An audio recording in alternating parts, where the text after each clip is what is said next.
fourth application,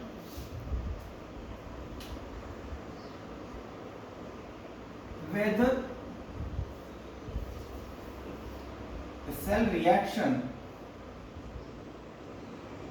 is spontaneous, क्या cell reaction spontaneous है, spontaneous अर्थ कह सकते हैं क्या ये फिजिबल है,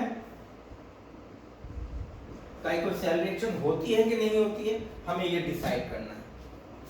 इसका सिंपल सा कॉन्सेप्ट है, देखिए एक तो हम थियोरेटिकल कॉन्सेप्ट भी अप्लाई कर सकते हैं, एक मैथमेटिकल कॉन्सेप्ट भी अप्लाई करेंगे।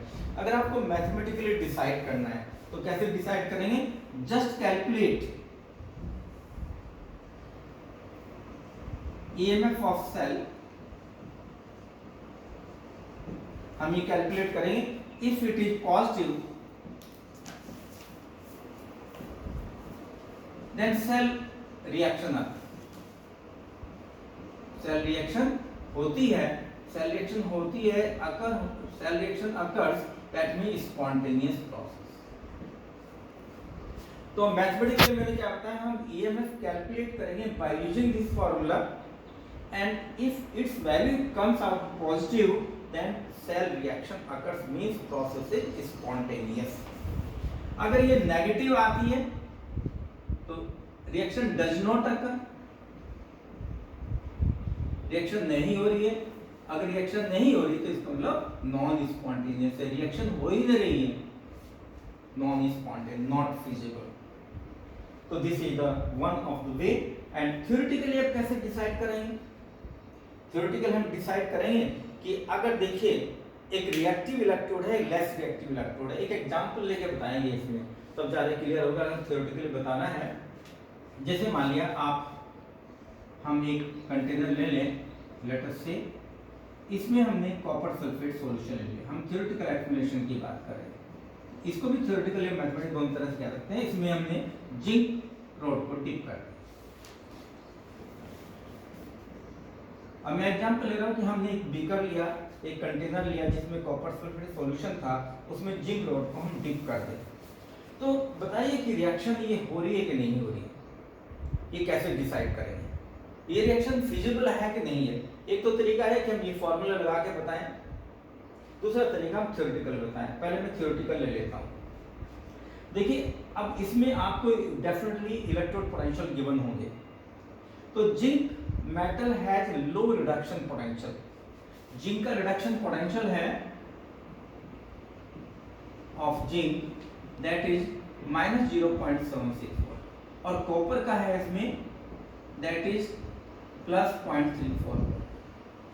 so zinc has low reduction potential, that's why zinc is more reactive metal। I told you reduction potential के बेस पर आप reactivity डिसाइड करेंगे, जितना reduction potential कम होगा उतना ही वो ज्यादा reactive होगा। so zinc has low value of reduction potential, that's why it will be more reactive than copper। और आपने पढ़ा है कि more reactive metal less reactive metal को replace कर सकती है। We know that more reactive metal always can displace or replace the less reactive metal from its salt solution, that's why we can say zinc can replace the copper from its copper sulfate solution, it means reaction occurs, इसका मतलब reaction हो रही है। ये theoretical explanation था, on the basis of electrode potential and reactivity के base पे हम explain कर सकते हैं। अगर इसी को mathematically बताना हो, हम ये बताना हो कि कॉपर की रॉड को हमने कॉपर सल्फेट सॉरी जिंक की रॉड को कॉपर सल्फेट सॉल्यूशन में डिप किया, तो क्या ये रिएक्शन होती है कि नहीं होती है। अब देखिएगा इसको मैथमेटिकली कैसे डिस्कस करें। हमने जिंक मेटल लिया, जिंक रॉड लिया, इसको कॉपर सल्फेट सॉल्यूशन में हमने डिप किया। सो इफ रिएक्शन अकर्स, हमें पता नहीं है वैसे, we do not know reaction होती है नहीं, लेकिन हम सपोज कर ले, हम एज्यूम कर लेते हैं if reaction occur then what will happen. तो इफ रिएक्शन अकर तो जिंक विल रिप्लेस कॉपर, तो zinc sulphate will form and copper metal will be finished. ये रिएक्शन होगी, ठीक है। अब हम इसको मैथमेटिकल बात करें, अब इस रिएक्शन में देखेंगे हम क्या हो रहा है रिएक्शन के अंदर। जिंक मेटल से क्या बन रहा है, जिंक आयन का फॉर्मेशन, यहाँ इलेक्ट्रोड इसका ऑक्सीडेशन नंबर कितना है 0, यहाँ पे जिंक पे कितना है +2, तो ऑक्सीडेशन नंबर बढ़ रहा है ना। आपने रिडॉक्स रिएक्शन में पढ़ा होगा इंक्रीज इन ऑक्सीडेशन नंबर, वो प्रोसेस कौन सा है ऑक्सीडेशन। तो यहाँ ये ऑक्सीडेशन हो रहा है। अगर ऑक्सीडेशन हो रहा है तो जिंक इलेक्ट्रोड कैसे बिहेव करेगा, रिड्यूसिंग एजेंट, और electrode anode, it will behave as an anode. तो हमेशा हमें पता है कि एनोड पे ऑक्सीडेशन होता है। देखिए साइन कन्वेंशन डिफरेंट हो सकते हैं, लेकिन if there is anode electrode it always undergoes oxidation. या तो एनोड पे ऑक्सीडेशन होगा या एनोड खुद ऑक्सीडाइज होगा, दोनों ही बात हो सकती है, ठीक है। तो यहाँ एनोड पे ऑक्सीडेशन हो रहा है, ओके। अब यहाँ पे देखिए कॉपर में क्या चेंज है, तो यहाँ इलेक्ट्रोड, यहाँ ऑक्सीडेशन नंबर +2, यहाँ ऑक्सीडेशन नंबर 0। तो यहाँ डिक्रीज हो रहा, डिक्रीज इन ऑक्सीडेशन नंबर, तो decrease in oxidation number reduction, reduction means कैसे बिहेव करेगा as cathode.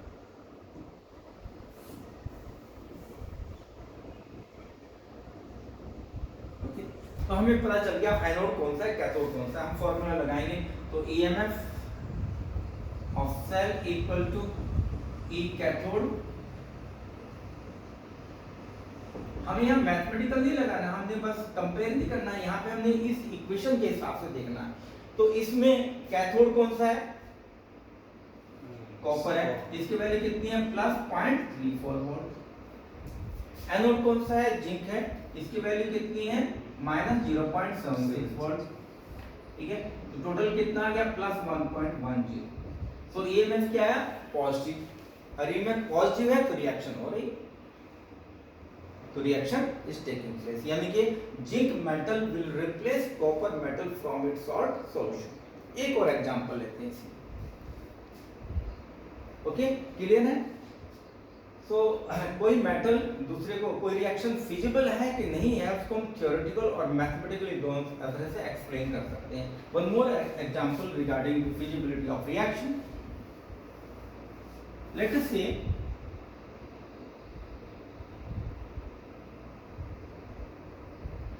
can we store copper sulfate solution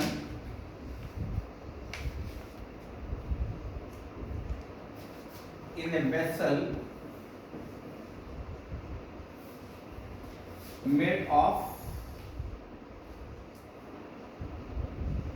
silver metal। क्या हम कॉपर सल्फेट सॉल्यूशन को एक ऐसे वेसल में स्टोर कर सकते हैं जो सिल्वर मेटल का बना है। अब इसको भी थ्योरेटिकली हम और मैथमेटिकली दोनों तरह से बता सकते हैं। तो स्टोर करने का मतलब क्या है, जब चीज को स्टोर करते हैं तो हम ये मान के चलते हैं वो खराब नहीं होना चाहिए, मतलब वहाँ पे कोई रिएक्शन नहीं होनी चाहिए। तो हम देखेंगे कि यहाँ रिएक्शन होती है कि नहीं होती, उसके बेस पे हम डिसाइड करेंगे। Given that reduction potential of Ag +0.80 volt, reduction potential of copper that is +0.34। अगर हम इसको थ्योरेटिकली बताएं तो बताइए कौन सा रिएक्टिव इलेक्ट्रोड है। So on the basis of given values of reduction potential, silver will be less reactive than copper। So because silver is less reactive than copper, so silver metal cannot replace copper metal from its salt solution। That means there will be no reaction। तो हम कोई reaction नहीं है तो store कर सकते हैं, so we can store it, हम इसको स्टोर कर सकते हैं आसानी से। This is theoretical explanation। लेकिन आपको क्लियरली लिखना पड़ेगा कि क्या रिलेशनशिप है। आपको कहना पड़ेगा silver has high reduction potential, that's why it is less reactive. आपको रिलेशनशिप भी बताना पड़ेगा इलेक्ट्रिक पोटेंशियल का रिएक्टिविटी का क्या रिलेशन है। तो therefore copper silver metal can not replace copper metal from its salt solution, so reaction does not occur, so we can store it. Okay, ये तो हुआ थ्योरेटिकल एक्सप्लेनेशन। नाउ इसको mathematically अगर लिखना हो तो कैसे लिखेंगे। सिल्वर मेटल और कॉपर सल्फेट सॉल्यूशन इसमें आपने रखा है इस कंटेनर में। So if reaction again, if reaction occurs Then what is possible reaction? Possible reaction is Ag2SO4 plus C. Balance कर लें इसको 2. ये एक पॉसिबल रिएक्शन, अगर रिएक्शन होती है तो ये होगी, ठीक है. अब इस अकॉर्डिंग टू दिस रिएक्शन हम चेंज देखेंगे कौन सा एनोड होना चाहिए, कौन सा कैथोड होना चाहिए. तो silver has oxidation number 0 and here silver has oxidation number +1. So increase in oxidation number,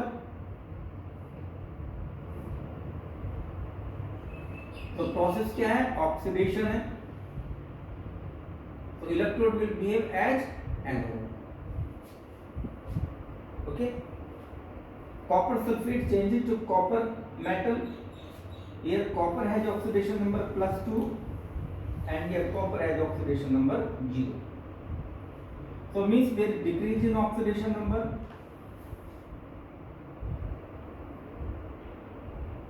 Decrease in oxidation number. तो प्रोसेस क्या हुआ, रिडक्शन.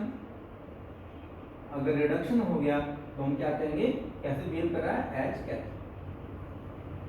तो हम इस रिएक्शन के अकॉर्डिंग वैल्यू सब्स्टिट्यूट करेंगे. ये एनोड है, इस रिएक्शन के अकॉर्डिंग ये कैथोड. तो देखिए EMF of cell E cathode. Cathode यहाँ पे कौन सा है, कॉपर है. कॉपर की वैल्यू +0.34 वोल्ट. एनोड यहाँ पे कौन सा है, सिल्वर है, इसकी वैल्यू है +0.80 वोल्ट. तो वैल्यू कितने, +0.34 -0.80. So this is -0.46. Now EMF of the cell is negative. So that means reaction does not occur. So we can stop it. तो आंसर आएगा yes, हम इसको स्टॉप कर सकते हैं.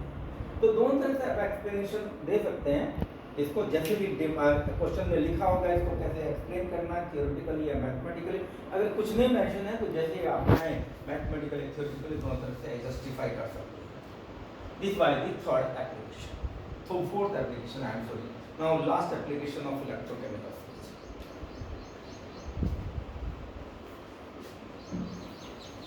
In this last application, sometimes you may be knowing in 10th class you might have been taught that a metal when treated with dilute acid like dilute HCl or dilute H2SO4, reaction occurs or not. बल्कि वो ऐसे कहेंगे when a metal is treated with dilute HCl or dilute H2SO4, hydrogen gas liberate or not. Hydrogen gas उसी condition में liberate होगी अगर वो reaction होगी. तो अगर आपने इस क्वेश्चन का आंसर देना है, क्वेश्चन ऐसे आएगा when a metal is treated with dilute HCl or dilute H2SO4, hydrogen gas liberates or not. तो ऐसे क्वेश्चन आएगा. तो इसका आंसर हमें कैसे देना है, इसको भी अगर मैथमेटिकली बताना हो तो हमें यही करना पड़ेगा. ईएमएफ कैलकुलेट करके देखिए. अगर ईएमएफ की वैल्यू पॉजिटिव आती है तो आप कहेंगे कि that metal react with dilute acid and liberates hydrogen gas. अगर ईएमएफ की वैल्यू नेगेटिव आती है तो आप कहेंगे कोई रिएक्शन नहीं हो रही.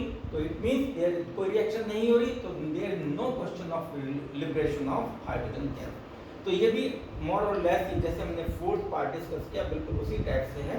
यहाँ पर भी आपको क्या करना पड़ेगा, आपको रिएक्शन की फिजिबिलिटी देखनी पड़ेगी. अगर रिएक्शन ईएमएफ पॉजिटिव है, रिएक्शन हो रही है, तो हाइड्रोजन गैस लिबरेट होगी. अगर ईएमएफ नेगेटिव है, रिएक्शन डज नॉट अकर, तो it means no hydrogen gas liberation will take place. Okay, this was all about the electrochemical series. Okay, so now next topic we'll discuss next plate.